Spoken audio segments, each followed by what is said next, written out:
Welcome back, everybody, to Read Alouds with Mr. S. I am so glad you're here with me.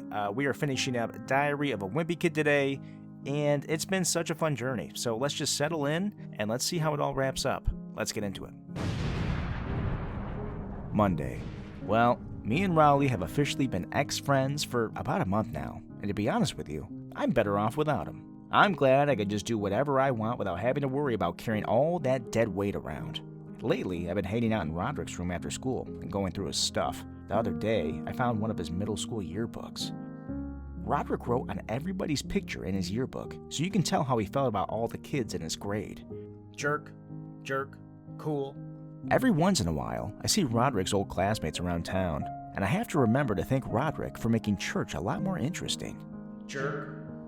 But the page in Roderick's yearbook that's really interesting is the class favorites page. That's where they put pictures of the kids who get voted most popular and most talented and all that. Roderick wrote on his class favorites page too. Most likely to succeed. Nerd. You know, this class favorites thing has really got my gears turning. If you can get yourself voted onto the class favorites page, you're practically an immortal. Even if you don't live up to what you got picked for, it doesn't really matter because it's on permanent record. People still treat Bill Watson like he's something special, even though he ended up dropping out of high school. We still run into him at the food barn every once in a while. Will that be paper or plastic, ma'am? So here's what I'm thinking. The school year has been kind of a bust, but if I can get voted as a class favorite, I'll go out on a high note. I've been trying to think of a category I have a shot at. Most popular and most athletic are definitely out, so I'm going to have to find something that's a little bit more in reach. At first, I thought maybe I should wear really nice clothes for the rest of the year so I can get best dressed. But that would mean I would have to get my picture taken with Jenna Stewart, and she dresses like a pilgrim. Wednesday. Last night, I was lying in bed, and it hit me. I should go for class clown. It's not like I'm known for being real funny at school or anything, but if I can pull off one big prank right before voting, that could do it. Yow! May. Thursday. Today, I was trying to figure out how I was going to sneak a thumbtack onto Mr. Worth's chair in history when he said something that made me rethink my plan. Mr. Worth told us he has a dentist's appointment tomorrow, so we're going to have a substitute. Subs are like comic gold. You can say just about anything you want, and you can't get in trouble. Greg Heffley, will you please do this problem? Your mama. Excuse me? Your big fanny granny. Well, I hardly think that. Your slap-happy grandpappy. Friday. I walked into my history class today, ready to execute my plan. But when I got to the door, guess who the substitute teacher was? Hi, honey bunches. Of all the people in the world to be our sub today, it was Mom. I thought Mom's days of getting involved at my school were over.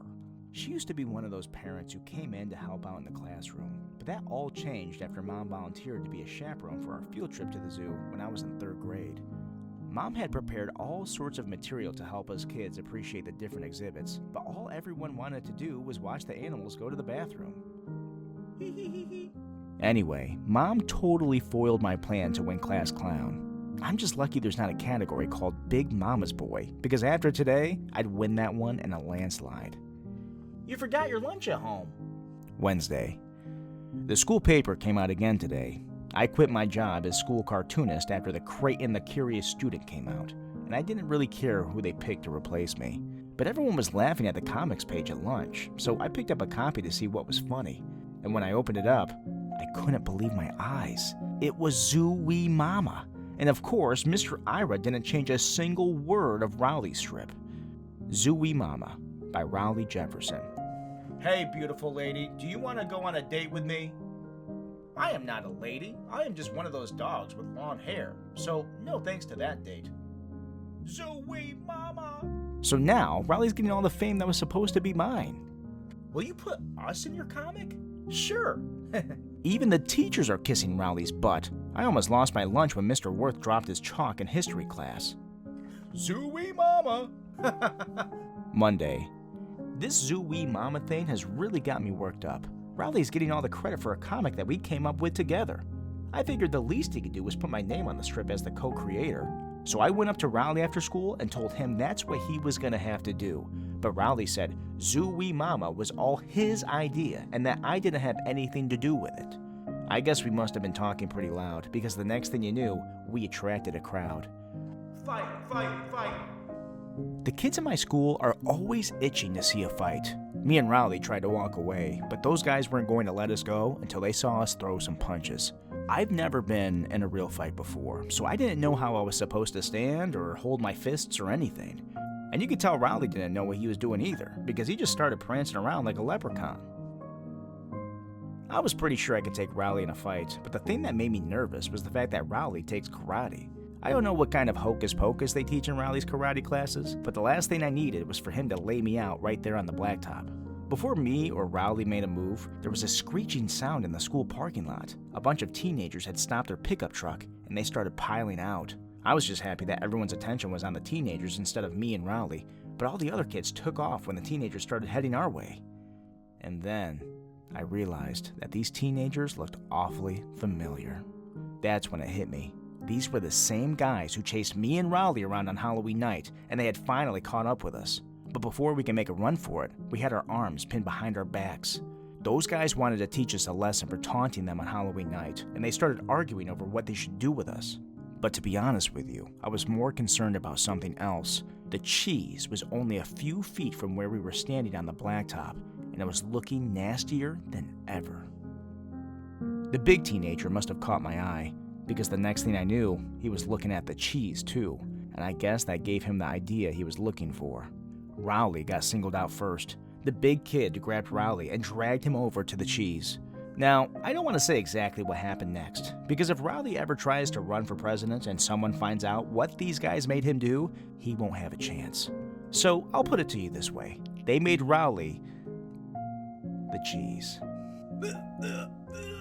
I knew they were going to make me do it too. I started to panic because I knew I wasn't going to be able to fight my way out of this situation. So I did some fast talking instead. I would, but I'm allergic to dairy. And believe it or not, it actually worked. You're lucky, punk. I know.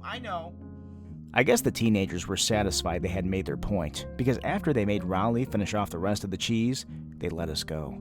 They got back in their truck and took off down the road. Me and Rowley walked home together, but neither of us really said anything on the way back. I thought about mentioning to Rowley that maybe he could have pulled out a couple of his karate moves back there, but something told me to hold off on that thought for right now. Tuesday. At school today, the teachers let us outside after lunch. It took about 5 seconds for someone to realize the cheese was missing from its spot on the blacktop. Hey! Everybody crowded around to look at where the cheese used to be. Nobody could believe it was actually gone. People started coming up with these crazy theories about what happened to it. Somebody said that maybe the cheese grew legs and walked away. It took all my self-control to keep my mouth shut, and if Rowley wasn't standing right there, I honestly don't know if I could have kept quiet. A couple of the guys who were arguing over what happened to the cheese were the same ones who were egging me and Rowley on yesterday afternoon, so I knew it wasn't going to be long before someone put the 2 and 2 together and figured out that we must have had something to do with it. Rowley was starting to panic, and I don't blame him either. If the truth ever came out about how the cheese disappeared, Rowley would be finished. He'd have to move out of the state, and maybe even the country. That's when I decided to speak up. I told everyone that I knew what happened to the cheese. I said I was sick of it being on the blacktop, and I just decided to get rid of it once and for all. For a second there, everyone just froze. I thought people were going to start thanking me for what I did, but boy, was I wrong. I really wish I had worded my story a little differently, because if I threw away the cheese, guess what that meant? It meant that I have the cheese touch. Scream! Scream! June. Friday. Well, if Rowley appreciated what I did for him last week, he hasn't said it. But we've started hanging out after school again, so I guess that means me and him are back to normal. Diaper rash ahead. Bwahaha. I can honestly say that so far, having the cheese touch hasn't been all that bad. It got me out of doing the square dance unit in phys ed because no one would partner up with me, and I've had the whole lunch table to myself every day. Today was the last day of school, and they handed out yearbooks after 8th period. I flipped to the class favorites page, and here's the picture that was waiting for me. Class clown, Rowley Jefferson. Zoo-wee mama. All I can say is, if anyone wants a free yearbook, they can dig one out of the trash can in the back of the cafeteria. You know, Rowley can have class clown for all I care, but if he ever gets too big for his britches, I'll just remind him that he was the guy who ate the cheese. Alright everybody, that is the end of Diary of a Wimpy Kid. Thanks so much for reading along with me. I had a blast going through all of Greg's ups and downs, and especially watching Rowley stay true to himself the whole way through. This book has reminded me, that it's okay to be different. It's okay to be a little weird, and it's more than okay to be yourself, just like Rowley. If you've ever felt like Greg, trying to fit in or worrying about what others think, you're not alone in that. But sometimes the best friends and the best stories, they happen when we're just being us. I'd love to hear what you thought about the book, and who was your favorite character? What part made you laugh the most? And what would you do differently if you were Greg? Let me know in the comments, and don't forget to subscribe so you can catch the next book I read. It might be something new, it might be something silly, it might be something surprising. Either way, I can't wait to read with you again soon. So yeah, we will see you in the next one.